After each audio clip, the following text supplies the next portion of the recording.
I was down. I thought I would die. This woman here never placed the call. The parents were weird. The parents kept calling me, and the parents would even be the one to call her, to even ask me, has she called you? And I'll be like, no, but you can talk to her. She's your child. You didn't meet her at home? I didn't meet her at home. I didn't meet children. I didn't meet anything called asset. Even a pin in our house. That video here that I did when I got to the house that night. Even a pin. I didn't meet it. We have 4-bedroom flat. Mattress in each room. She packed everything. The furniture said that she's claiming that she bought, because she's claiming that she bought everything in the house. And I don't know how that's possible. She packed everything. Even the generator. Because when she was complaining about generator at home. So why have you brought her here? I brought her here because we married for a while, for like 15 years now. And then throughout the course of the marriage, we've had our own share of ups and downs in marriage. And then I noticed that most of the issues that we discussed, the issues raised, whether genuine or not, that we discussed, and I believe that we were able to resolve. Down within her, she see bruise on them. And then she uses that, or maybe not only that, to create unnecessary issues at home. Like, she doesn't want me to talk at home. She just wants to be in charge of the home. Any small thing, she's shouting at me. The most annoying part about her shouting at me is, I told her that we've had issues with the partner, we shouted at each other, and I said, okay, this thing has to stop. But she likes to do it in the presence of her children. I told her several times, she loves to do it. So she does a lot of things, and at some point, I developed high blood pressure at home. She's aware. And if I know that she's aware, because recently, before what brought us here happened, she told me, specifically October last year, that don't worry, I will do something very soon to shock you. And I know the BP you have. I caused it. And this one I'm going to do is going to raise the BP and it's going to kill you. She told me that. That was October last year. She was just this thing. And she said this. And I would like to place it out for everybody watching. If that is what women think it's really happening. Because she told me that she will show me that she's a woman and whatever she says is what will be believed. So I need that to be on the record. So we've had issues in the past, so many issues, but I try to let them go. For like 5-6 years now, I've tried to maintain peace as much as possible with her home. But one thing I discovered is that why I thought I was building a home with her, it turned out that she was just deceiving me all this while. Your Honor, September last year, my wife, I can still call her, though she said that I shouldn't be referring to her as that. And the children, we have 2 children. We were all together at Lakwe Lake Resort for a week. Yes, it was costing our workplace, but I joined her thinking that it was a family picnic, thinking that it was a family time to, get together and all that. I never knew that despite all we had then, the beautiful moments we had, she had something in her. She was preparing, planning. Shortly after that outing, I traveled and I came back. And before I traveled, actually, because these days when she starts her troubles, she knows how to use that silent treatment. And all I do most time is that I just let her be. Because I've come to realize that when she starts trouble at home, initially, we have our own personal house built by us. But some years ago, I noticed that she started trouble on top of that house alone. In fact, she sees the document of the house. She said, she still threatened me with that document recently, before what she did. That she will sell the house, she will do this, she will do that, after all she has to do. But that's not even the issue.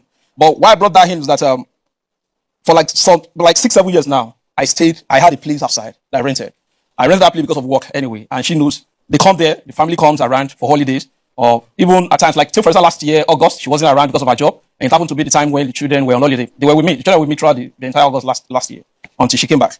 So they come around all along like that. But I noticed like that when we went to Lakwe last year, when we came back to that same apartment, I noticed that she moved all her things. She has moved all her things. And I asked her, especially the pictures on what have you. And she was asking me, she doesn't know.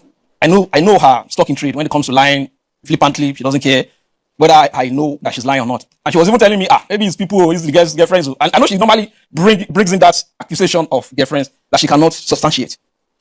So how long have you lived apart now? Ma? How long have you lived apart? That we've been apart. Lived apart. You said you live No, I didn't live apart. Okay. I stayed there for work. So I come home at times weekends. Most time weekends. But at times when she starts trouble at home, I just stay away. At times 2 weeks. You got an apartment somewhere else? Yes. Okay. I was working at on the island actually. Then we are on the mainland. When did you start working on the island? Ma? You've been working on the island all this while? No. I started working on the island in 2019, and that's when I got the apartment. Okay. Yeah. So you have a backup apartment? Yes. Where you stay during the week? Yes. And come home at weekends? Yes. And at times the children comes to you during holiday? Yes. She doesn't come? She comes. Okay. She comes, except if she's not around, like last year, August, that she wasn't around. So it was only the children that were. I came around? Yes. Okay. Yes. So I was actually building a home with her, but I never knew she wasn't building a home with me.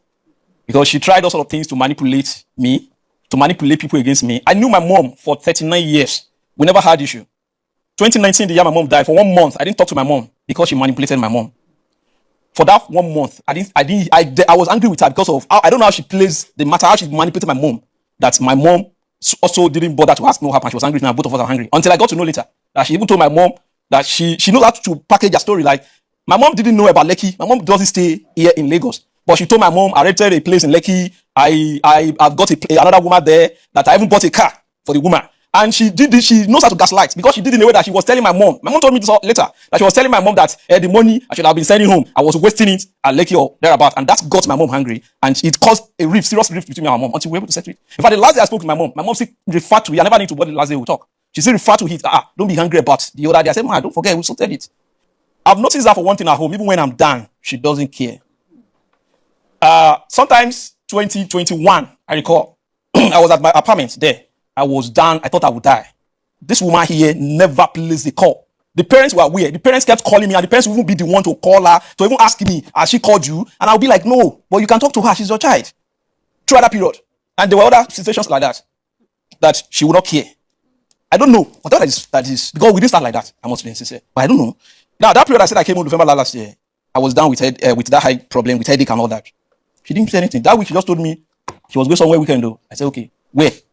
She didn't bother. Okay, how do you want to get there? Because part of my own concern, how do you want to get there? If it's something that I can arrange, or if so, because most of the time I've been a driver. It's not that she cannot drive, but at times, at some places I know she may not be confident enough to drive to. I drive her. So many interviews she had for jobs. I've been the one driving her. Anytime she has a job that she does in Abuja. She's your wife. She's your wife. Yes, I know. I'm just saying. The two of you can be everywhere together. Yes, I'm just saying, because when she says things, you feel like it's like Dave is not there for her. And when it comes to the issue of financial, of moral support, or what have you, you know what I want to suggest? Let's hear from her, then you can respond as well. But why are you here? Okay, yes. You have not told me why. I'm here now because remember last year we had an issue at home. Oh, no, we didn't have an issue initially anyway. I was done when that day I said she was going out. She left home very early in the morning on that Saturday. No goodbye, no whatever. I was done. I couldn't take care of myself, not to take care of children. I woke up and I was like, okay, maybe she had made a plan for the children. I noticed I had no plan for the children. So I asked the children, what happened? What are you guys doing? They said, okay, they have their series. Because when I come home like that, I buy their series. So they said they have series. And okay, take your series. So I didn't hear from my wife that day. I tried reaching her. She wasn't picking her call. I have the record here. Until around 4 p.m., I called her father. I couldn't see my wife. And the father said, it's like she told me that so. I said, but she didn't tell me. And that got me hungry, I must say. We are home. And I told the father. And the father said, okay, he will reach out to her. And whichever we want to know the father. I didn't see her in short until around 8:30 p.m. that day. At night. Since the morning. So when she was coming back, I already told the father. I said, I'll not allow her introduce us to do. She'll go back to where she was coming. Yeah, it could be I was angry. And the father said, no, you don't need to do that. I said, but this is wrong. The father was even trying to say, no, you can't do that. I said, well, it's not about me whether I can't do that. She has done worse than that to me in the past. That was the time I was coming home at night like that. She locked me out. We landed in the police station that night. But she didn't allow me to come in my house or our house that would be together. So that was just by the way. I can't be mentioning all the things that happened to call the church. So when she came home that night and she was at the gate, I was not even strong enough to even say I'm struggling with her. I was at the gate and she was trying to open. Later I left the gate and she opened the gate. And I told her, where are you coming from? Go back to where you're coming from. And typical of, I knew she was waiting for something to erupt so that she can actualize whatever she has been planning. Then she went back to her car. I started talking, shouting at me. Even my mom does that. She likes to do that. She will send me to my mom, as we say in Yoruba, sending me to my mom. Oh my God, this and that. So she left. Like 3 or 4 minutes after she left, I have the record on my phone. I called her 4 times. She didn't pick. I was calling her to even tell her that I better come back home. It's night. I'm not. If that's all I said, you know that I meant it. She didn't pick the call. I called the father, and the father told me that he was talking to her. So after a while, I kept calling the father. I don't know whatever she told the father. The father picked my call several times that night. So I asked the children. Despite the fact I was not even okay that period, it was night. I asked the children, where do you think your mom can go to? They said maybe she can go to a friend, one of our friends' place that we know. I said, okay, guy, let's go. I drove there to look for her, and they told me that she was not there. But I believe that those people knew where she was, but they were playing. I said, okay, no problem. I left. I came back home. So throughout that night, my children, I was even asking the last one to hit. That one refused to hit. The elderly brother, that one said, okay, we'll make noodles. They took care of themselves that night. So the following morning, I tried to reach her. I noticed that she had blocked me. And that's blocking I'm talking about till this moment as I speak. I've not been able to call her line. I can't reach her on any form, from any this thing. I was sending her SMS, but I noticed that SMS was not, they were not dropping her. Even on our wedding day, I still sent her SMS, even after all that happened. On our wedding anniversary, rather. Okay. Wedding anniversary. I still sent her, that was November 20. That thing happened to November 23. Even on her birthday, I still sent her a big birthday message, even though I know she's doing whatever she's doing. So that Sunday morning, I called a friend who has been privy to what happens in her home, who has been involved on several occasions. So like, okay, it's not started again. Please let me talk to her. So that friend of mine was intervening. He was able to reach her. And it was the one that said, your wife, he not told me that your wife said, don't come home. I mean, that you should leave home. I don't want to meet you at home. If I meet you at home, anything can happen. So my friend has said, if that's the case, Dave, leave the house. You know how you do it now. Leave her for another 1 week or 2 weeks. Maybe she could.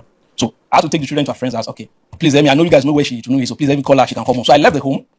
About 2 weeks after, in the course of that, my friend was trying to mediate, and he kept telling me that your wife is not listening. It's like she don't plan this thing, and all that. I said, okay, if it's the case, let's give her a month. But at some point, I couldn't let it be. I didn't hear from my children. Even after I can't hear from her. October, for instance, when I traveled, she was not listening, receiving my calls. But at least she was allowing me to talk to the children on her phone. I said, okay, I couldn't reach out see the children. And these are children of which one of them has been having an issue, a teenager, our firstborn. He was run away from home like 2 times. I don't know if he has more than that now, when I've not seen them. So I left after 2 weeks. After 2 weeks, I left the house. When my friend was medicating, I decided to go home. My friend said, no, go home. And this woman plans on the fire. I said, whatever. If I go home, she pours acid on me. I said, I won't care. It will be on the record that Nami Maria. So before I went home that day, because we've had our issues before at the domestic violence, whatever, I went there to syndicate that please, this happened, and I need to go home in case anything happens. And they even told me that she was with them earlier to come and complain, but they didn't see any serious reason for them to contact me. That's why they didn't contact me. So I went home that night, ma. We have a 4-bedroom flat, built, fully furnished. I got home, ma. Nothing is remaining in our house. She packed everything. You didn't meet her at home? I didn't meet her at home. I didn't meet children. I didn't meet anything called asset. Even a pin in our house. That video here that I did when I got to the house that night. Even a pin, I didn't meet it. We have 4-bedroom flat. Mattress in each room. She packed everything. The furniture said that she's claiming that she bought. Because she's claiming that she bought everything in the house, and I don't know how that's possible. She packed everything, even the generator. And just because when she was complaining about the generator at home, the one I bought in Lekki that is even second hand, she said she wants something like that. I said, don't worry. I took my time. I saved up. I bought a new one for them, big one, 4.5 kV. She packed it. I just bought them a deep freezer, big one. I need to mention it for people to know what things she packed in the house, because people are asking me, what did she take? She took everything, anything called. So it's so funny that even my frames on the wall, she packed them. Till now, I'm still asking myself, because he has been telling story of all the places we've been going to justify herself. She packed my frames. With my baby frames, she packed it. She packed everything in the house. Pictures of when you were small? Yes. That's what you mean? Yes. By the police stations, they've been involved. The DPO, at some point, the DPO wanted to prostrate for her, to let peace reign. And I was like, no, sir, you can't prostrate. I don't know, maybe the man was just say, should I prostrate for you? Madam, please let peace reign. And the man said he will keep intervening. One of the women there, the police officers there, has been contacting both of us, talking to me, talk to her and all that. We've taken the matter back to domestic violence. She wouldn't allow them to mediate, to solve it. At some point, I took a matter to gender desk, because I felt like, okay, at this point, people are saying, leave the asset aspect, concentrate more on the children. So I said, okay, let me look for unfair asset to my children. She didn't let us have a head on there. So, and it was because of that I talked to my lawyer, and my lawyer said, don't you know about justice court? I said, I know, that it never occurred to me. That take your matter to justice court. Let's see what they can do. So I'm here because I want unfettered access to my children. What do you have to say to all this? Thank you, Your Honor, for the opportunity. As he said, we have been married for about 15 years, and I'm not surprised by all he has said. That is the way he is. He has a history of domestic violence. After we got married, he told me, come, I stooped to conquer. In my family, men are worshipped. He said that in his family, they worship men. That whatever he does to me, nobody can hold him accountable for it, that I belong to him. So he started demonstrating all manners of wickedness, even things that should not cause issues. When was that? We got married in 2010. He started generating... When did you notice this? 2 weeks after we got married. How many children do you have? 2. You have 2 children between? Yes. Okay. 2 weeks after, even things that should not cause it, they will make a big issue out of it and start beating me. There was a day, my tailor that has a shop adjoining to our house said her light tripped off and she needed power supply to iron clothes. I said, madam, you can come in, there's no problem. And I plugged her iron in our sitting room for her to iron. She ironed the clothes and left. So later when he came, I said, it's like we have a power supply issue in the compound. That the shops outside, they don't have like that. We're even fortunate to have like that. The tailor there came to iron clothes. And he was like, what? The tailor came to iron clothes in my house? I was like, calm down. It was the sitting room. I didn't take her inside the room. That's the way I was raised. Our gates are always open. No. He beat me up on top of that issue. At some point, he told me, even if I beat you, blind your eyes, knock out all your teeth, you are my wife and you will remain my wife. Nobody can do anything about it. I tried to tolerate it. I kept on managing the situation. This issue of the worship men in their family caused his loss of job. Few months after we got married, barely 3 months after we got married, he lost his job because his supervisor was a woman and he was rude to that woman and his appointment was terminated. He came home jobless. Newly married, I was already pregnant. So I had to take up the family responsibilities. House rent, baby things, delivery, everything. Buy everything. When I had that first child, he told me that his mother that will come and stay. I said, well, my parents will come for the naming ceremony, which my parents did. But I told my mom, he said his mom will stay. Both of you cannot stay. So my parents had to go back the day after the naming ceremony. For the first one, I had courts in my private parts. After my parents left, Dave and his people never help me with anything in the house. I will sit like this and be turning amala for them. And they will sit comfortably and eat. Nobody will help me with baby clothes. I will wash the baby clothes, sweep, do all the domestic chores. I was doing my master's in public health at Lucy Daraba. We were living at Fagba. Before leaving home in the morning, I will cook what they will eat before leaving for school. When I come back from school late in the day, I will still come and cook for them and come and wash my baby clothes in the night. The mother was coming. She came with a child, one of his nieces, 8 years old then. His other sister from Ikorodu also brought her own daughter. Nobody told me that any child will come. We had 2 children with the mother-in-law. Dave was not working. I was responsible for all the upkeep, feeding and everything. And I was working as a slave. But I was trying not to talk so that they would not say it's arrogance because the husband is not working. Dave told me, I know it's not easy, but I cannot help you to do anything. If I help you now, my mother will say you have enslaved me. Why don't you follow me back, Baro? The mother cannot do without eating pap every morning. I will carry a big bowl like this on my head to go and grind corn for his mother. When I was going to resume work and I was negotiating for crèche, the owner of the crèche said, were you the one that delivered in that house? I said, yes. I thought you were their house help because you're always washing clothes outside. Even the clothes of people that came to stay, I was washing clothes for all of them, including undies. I bought everything in silence. They didn't see anything wrong with me feeding them and paying house rent, buying diaper, buying everything, but they saw everything wrong with helping me. Because they believe as a wife, I should be a slave to them. I tolerated everything. When I was about to resume work from maternity leave, I thought the mother would stay at least to be taking care of that child. Mama said she was leaving. My dad drove with 52 tubers of yam from Ekiti when I delivered. His relatives will come from Ikorodu, from Ibadan. They started packing it small. Less than a month, everything disappeared. I told him at some point, I said, when your people want to take this, please let me know. It's not right for me to enter the kitchen and see that rice has gone halfway, yams are disappearing. The mother left. After the mother, I told him, I said, see, this was not easy for me, but I had to beg. Please, when I have my next baby, let my mother come and stay with me, at least for 1 month. I said, if it is not wickedness, I should not be sitting like this and be doing semo, doing amala for you. I said, that is wickedness. I said, please let my mom come when I have the next baby by the grace of God. When I had the second child, it was by CS. My mom came. I didn't know they were already putting my mom under pressure. That his mother wanted to. Mom just said, I'll be leaving next week after the. I said, why? So he said, I didn't know she was under pressure to leave. She left. The dad did not tell me that his mother was coming. When my mom left that Sunday morning, he just came to tell me, I want to go and pick my mom as beggar. I said, you didn't tell me she would be coming. He didn't answer. He went to pick the mother. The mother came. As usual, came with another child. They sat. He got a job around that time. He lost it again.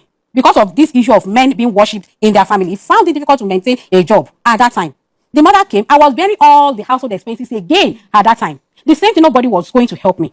A colleague came to visit me from the office less than 2 weeks after CS. He met me in the kitchen turning semo, and the woman busted into tears. He said, she had delivered baby through CS. That for 3 months, even the cup she wants to use to drink water, somebody must help her to pick it. I said, well, that is where I have found myself, and I have to bear it. I bore it all. Then in 2015, Dave got a job at the Lagos State House of Assembly with Honorable Mudashiru Obasa. Meanwhile, before he got that job, I told him, I said, the rent we are paying in this house is too much. Let's try and find a place where we can start our own building projects. We moved into that house, 900,000 naira total package. Everything came from my account, not a dime from Dave. The subsequent years we paid, 600,000 also came from my account, not a dime from him. I said, this money is too much. At that time, I said, let's get our own place. I have some money saved in my account. Let's look for land. We got that land. I paid. I have the receipts. The payment slip is right here with me that I used to pay for that land. Then I said, okay, I still have $1 million in my account. Let me transfer it to your account so that you can start the building project. You can be monitoring and supervising. I transferred that one to his account. I have the slip here too.